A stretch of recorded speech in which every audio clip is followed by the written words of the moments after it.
நாங்கள் பணைய கைதிகளை விடுதலை செய்வதை உடனடியாக இடைநிறுத்துகிறோம் என்று அறிவித்திருக்கிறார். பாலஸ்தீனத்துக்குள்ள மனிதாபிமான உதவிகள், உணவு, மருத்துவம், தண்ணீர், அதே போன்று மருத்துவமனைகளுக்கு தேவையான மேலதிகமான பொருட்கள், மக்களுடைய வாழ்வாதாரத்துக்கு தேவையான டென்ட்டுகள் போன்றவைகள் 600+ ட்ரக்குகளில் உள்ளே அனுப்புவதாக ஒப்புக்கொள்ளப்பட்டது.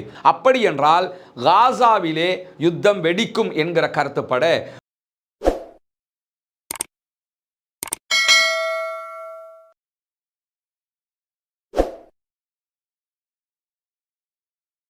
அன்பிற்கினிய சகோதர சகோதரிகளே, நம் அனைவர் மீதும் ஏக இறைவனுடைய அமைதியும் கருணையும் உண்டாகட்டுமாக. அஸ்ஸலாமு அலைக்கும் வரஹ்மத்துல்லாஹி வபரகாத்து. இன்றைய இந்த வீடியோவில் தற்போது உலகம் முழுவதும் பரபரப்பாக பேசப்படக்கூடிய ஒரு செய்தியைத்தான் நாம் என்ன நடந்திருக்கிறது என்பதை பார்க்க இருக்கிறோம். அது என்ன செய்தி என்று சொன்னால், நமக்கு தெரியும், கடந்த 24 நாட்களாக இன்றோடு பாலஸ்தீனத்தினுடைய காசாவில் யுத்த நிறுத்தம் ஏற்பட்டிருக்கிறது.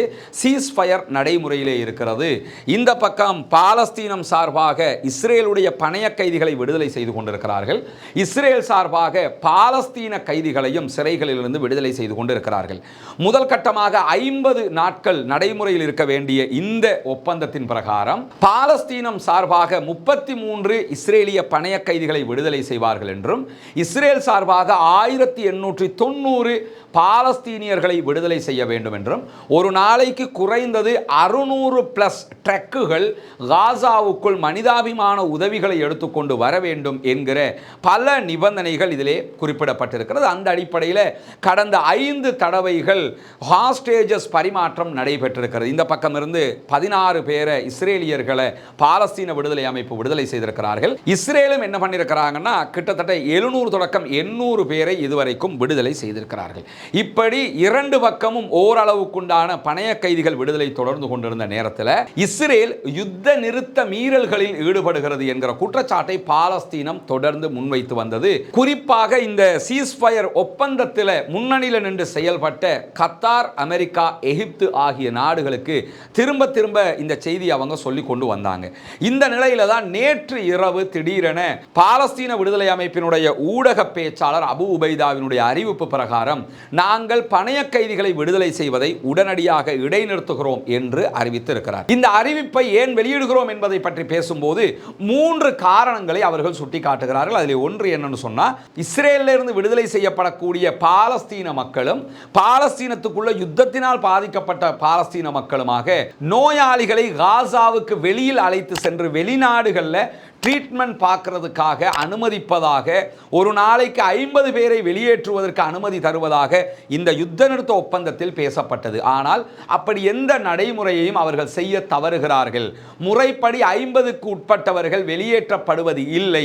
எனவே இது ஒரு குற்றச்சாட்டு என்று அதை அவர்கள் முன்வைத்திருக்கிறார்கள். இரண்டாவது குற்றச்சாட்டாக என்ன சொல்லியிருக்கிறாங்கன்னு சொன்னா, காசாவினுடைய பகுதிகளில் ஷெல் தாக்குதல்களையும் ட்ரோன் தாக்குதல்களையும் அவ்வப்போது மீண்டும் இஸ்ரேல் நடத்தி வருகிறது. இதிலே இதுவரை கடந்த 24 நாட்களுக்குள்ளாக 27க்கு மேற்பட்ட பாலஸ்தீன அப்பாவிகள் காசாவுக்குள்ள இப்படியான துப்பாக்கி சூடுகளில் கொல்லப்பட்டிருக்கிறார்கள் என்பது இரண்டாவது குற்றச்சாட்டாக முன்வைக்கப்பட்டிருக்கிறது. அதே நேரம் பாலஸ்தீனத்துக்குள்ள மனிதாபிமான உதவிகள், உணவு, மருத்துவம், தண்ணீர், அதே போன்று மருத்துவமனைகளுக்கு தேவையான மேலதிகமான பொருட்கள், மக்களுடைய வாழ்வாதாரத்துக்கு தேவையான டென்ட்டுகள் போன்றவைகள் 600+ ட்ரக்குகளில் உள்ளே அனுப்புவதாக ஒப்புக்கொள்ளப்பட்டது.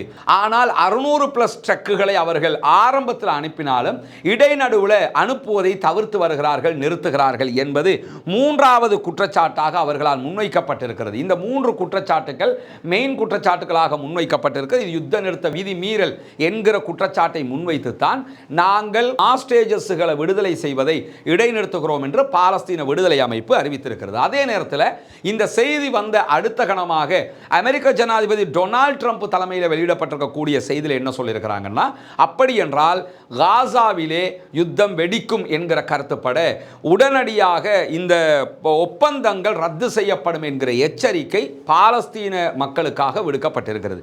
இந்த 2 எச்சரிக்கைகள் வந்திருக்கக்கூடிய நேரத்தில் ஏற்கனவே நமக்கு தெரியும் டொனால்ட் ட்ரம்ப் காசாவை கையகப்படுத்துவேன் என்று மீண்டும் மீண்டும் சொல்லிக்கிட்டு இருக்கிறார். கடந்த வியாழக்கிழமையும் இவ்வளவு அரபு நாடுகள் சொன்னதற்கு பிறகும் அவர் அதில் விடாப்பிடியாக நான் காசாவை கைப்பற்றுவேன் என்று சொல்லியிருக்கிறார். காசாவினுடைய மக்களை ஜோர்தானும் எகிப்தும் எடுக்கணும், அப்படி எடுக்கலைன்னா ஜோர்தானுக்கும் எகிப்துக்கும் அமெரிக்கா கொடுக்கக்கூடிய அனைத்து உதவிகளையும் நாங்கள் நிறுத்துவோம் என்றும் எச்சரிக்கையை சொல்லியிருக்கிறார். ஏற்கனவே நாங்கள் நிறைய கொடுத்துக்கிட்டு இருக்கிறோம், அதனால தான் இவங்களை எடுக்க சொல்கிறோம், எடுக்கலைன்னா நாங்கள் உடனே நிறுத்துவோம் என்றிருக்கிறாரு. இதுவும் அவர் ஒரு ஜோர்தானையும் எகிப்தையும் மிரட்டியாவது அடிபணிய வைக்க வேண்டும் என்கிற கோணத்தில் பேசியிருக்கிறார் என்று பல சர்வதேச ஆய்வாளர்கள் இது தொடர்பான கருத்துக்களையும் சொல்லிக் கொண்டிருக்கிறார்கள். இதற்கு இடையில தான் இஸ்ரேலிய பிரதமர் பெஞ்சமின் நெத்தனியாகவும் என்ன பண்ணினார் என்று சொன்னால், காசாவினுடைய மக்கள் உடனே வெளியேறி அவங்களுக்கு ஒரு காசாவை ஒட்டிய ஒரு நாடு தேவைன்னா சவுதி அரேபியாவில் நிறைய இடம் இருக்குது, அங்கே போய் எடுத்துக்கிறீங்கன்னு சொல்லியிருந்தார். சவுதி அரேபியாவும் அதற்கு காட்டமான பதிலடிகளை தொடர்ந்து வழங்கி கொண்டிருக்கிறது. இப்படி எல்லாமே ஒன்றுக்கொன்று ஒரு பிரச்சனையாக சுற்றி வரக்கூடிய நேரத்தில் தான் பாலஸ்தீன விடுதலை அமைப்பினுடைய இந்த அறிவிப்பு வெளியாகி இருக்கிறது. இதில் என்ன நம்ம யோசிக்க வேண்டிய ஒரு ஷாக்கான விஷயம் என்று சொன்னால், பாலஸ்தீன விடுதலை அமைப்பினுடைய பலம் குன்றி இருக்கிறதா இல்லையா என்கிற ஒரு பெரும் கேள்வி இருக்கிறது. ஆனால் இந்த பணைய கைதிகள் விடுதலையின் போது அவங்க நடந்து கொள்ளுகிற விதங்கள், அவர்களுடைய பலங்களை அவங்க காட்டிக்கிட்டு இருக்கிறாங்க என்கிறத எல்லா ஊடகங்களும் தொடர்ந்து பேசி வருகிறது. இப்படியான ஒரு நேரத்தில் அமெரிக்க ஜனாதிபதி காசாவை கைப்பற்றுவேன் என்று மிரட்டல் விடுக்கிற போதுதான் நாங்கள் பணைய கைதிகள் விடுதலையை இடைநிறுத்துகிறோம் என்கிற செய்தியை அவங்க சொல்லி இருக்கிறாங்க. முஸ்தபா பர்கவுத்தி போன்ற பாலஸ்தீன பிரச்சனை தொடர்பான ஆய்வாளர்கள் அல் ஜசீராவில் பேசும்போது என்ன சொல்றாங்கன்னு சொன்னா, இந்த அறிவிப்பு என்பது அமெரிக்க ஜனாதிபதி டொனால்ட் ட்ரம்பினுடைய அறிவிப்போடு ஒன்றி போகக்கூடிய ஒன்றாக இருக்கிறது. ஏன்னா பணைய கைதிகளை மொத்தமாக விடுதலை செஞ்சதுக்கு பிறகு மீண்டும் அவங்க யுத்தத்தை தொடருவாங்க, நாங்கள் பாலஸ்தீன விடுதலை அமைப்பை மொத்தமாக அழித்தால் தான் இந்த யுத்தம் முடிவுக்கு வரும் என்று நெத்தனியாகு திரும்ப திரும்ப சொல்றாரு.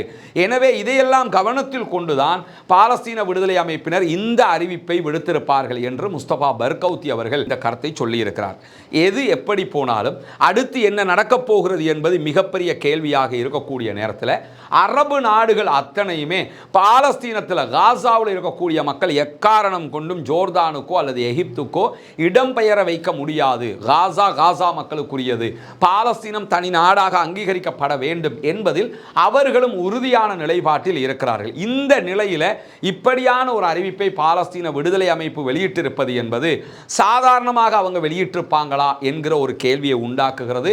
அரபு நாடுகளோடு பேசாமல் இப்படியான ஒரு நிலைக்கு அவர்கள் வந்திருக்க வாய்ப்பில்லை. குறைந்தபட்சம் கத்தார், எகிப்து, ஈரான் போன்ற நாடுகளோடு கண்டிப்பாக அவர்கள் பேசியிருப்பார்கள் என்பது பெருத்த ஊகமாக தற்போது முன்வைக்கப்படுகிற நேரத்தில் 2 நாட்களுக்கு முன்பதாக பாலஸ்தீன விடுதலை அமைப்பினுடைய தலைவராக இருக்கக்கூடிய ஹலீல் அல் ஹையா அவர்கள் ஈரானில் நடைபெற்ற 46வது அவர்களுடைய சுதந்திர தினத்திலே பங்கேற்றிருந்தார்.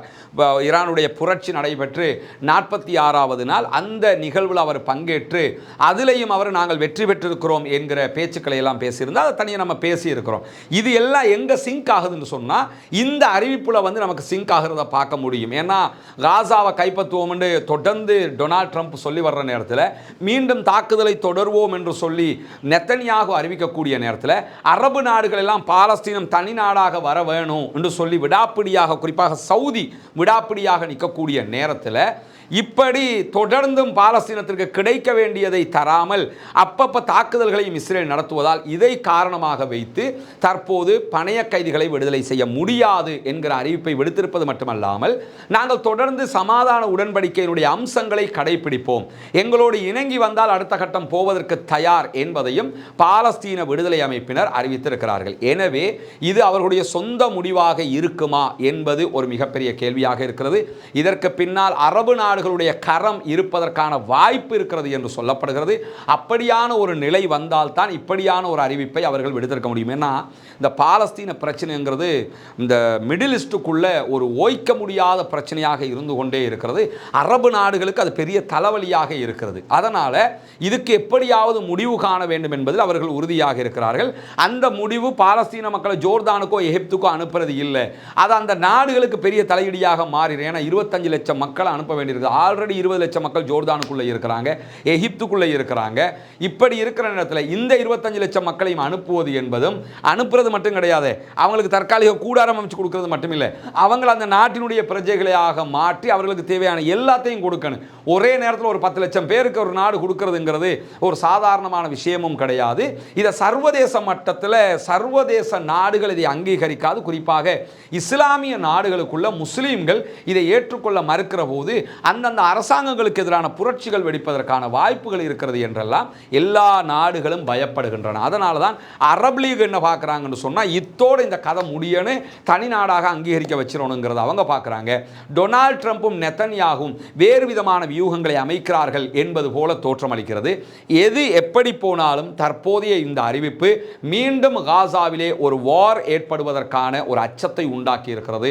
திடீரென தாக்குதல்கள் ஆரம்பிக்கப்படலாம் என்கிற அச்சம் உருவாகி இருக்கிறது. வல்ல ரஹ்மான் மட்டும்தான் அந்த மக்களை பாதுகாக்க வேண்டும். ஏன்னா இந்த யுத்தங்களால் பொதுமக்களுடைய மரணங்கள் தவிர்க்க முடியாமல் இருக்கிறது. ஆல்ரெடி யுத்தம் நடந்துகிட்டு இருக்கும்போது 46,000 பேர் கொல்லப்பட்டிருந்ததாக செய்திகள் வெளிவந்த நிலையில் யுத்தத்திற்கு பிறகு வந்திருக்கக்கூடிய செய்திகள் 61,000 பேர் இந்த யுத்தத்திலே முதல் கட்டமாக கொல்லப்பட்டிருக்கிறார்கள், ஷஹீதாகி இருக்கிறார்கள். 1,12,000க்கு மேற்பட்டவர்கள் நிரந்தர ஊனமுற்றவர்களாக மாறியிருக்கிறார்கள். முழு நாடு மொத்தமாக அளிக்கப்பட்டிருக்கிறது. 32 மருத்துவமனைகளில் எதையுமே ஃபங்க்ஷன் பண்ண முடியாத அளவுக்கு மொத்தமாக அளிக்கப்பட்டிருக்கிறது. எந்த பாடசாலைகளும் இல்லை, பல்கலைக்கழகங்களும் இல்லை. இப்படி இவ்வளவு அழிவுகளை சந்தித்த மக்கள் மீண்டும் ஒரு யுத்தம் ஆரம்பிக்கப்பட்டால், இப்போ காசாவிலெல்லாம் எடுத்துக்கிட்டிங்கன்னா புயல் காற்று அடிக்கிறது, குளிர் காற்றாக அது அடித்து கொண்டிருக்கிறது. குளிரில் தாங்க முடியாமல் அந்த மக்கள் கஷ்டப்பட்டு கொண்டிருக்கிறாங்க. இப்போ தான் நெட்சாரிம் காரிடாரில் இருந்து இஸ்ரேல் வெளியேறி இருக்கிறாங்க. வெளியேறும்போது வடக்கு காசாவுக்கு மக்கள் நிம்மதியாக குடியேறி கொண்டிருக்கிறார்கள். இந்த நிலையில் இப்படியான ஒரு சம்பவம் மீண்டும் ஒரு யுத்தம் நடைபெற்றால் அது பெருத்த தாக்கத்தை உண்டாக்கும். பொறுத்திருந்து பார்ப்போம் என்ன நடக்கிறது என்பதை. உங்களுடைய கருத்துக்களை கீழே இருக்கக்கூடிய கமெண்ட் பகுதியில் நீங்கள் தெரிவிக்க முடியும். அது மட்டுமல்லாமல் தொடர்ந்தும் இந்த செய்திகளை உடனுக்குடன் அறிந்து கொள்வதற்காக ரஸ்மின் எம்ஐஎஸ்சி நியூஸ் என்கிற நம்முடைய இந்த சேனலை சப்ஸ்கிரைப் செய்யாத சகோதரர்கள் சப்ஸ்கிரைப் செய்து கொள்ளுங்க. உங்களுடைய நண்பர்களுக்கும் இந்த செய்திகளை அறிமுகப்படுத்துங்கள். உண்மை செய்திகளை உடனுக்குடன் துல்லியமாக அறிந்து கொள்வதற்கு அது வாய்ப்பாக இருக்கும். கீழே இருக்கக்கூடிய வாட்ஸ்அப் மற்றும் டெலிகிராம் சேனலில் இணையாதவர்கள் அதிலும் இணைந்து கொள்ளுங்கள். அடிக்கடி இப்படியான செய்திகள் வரும்போது உடனுக்குடன் உங்களை நாம் தொடர்பு கொள்ள தயாராக இருக்கிறோம்.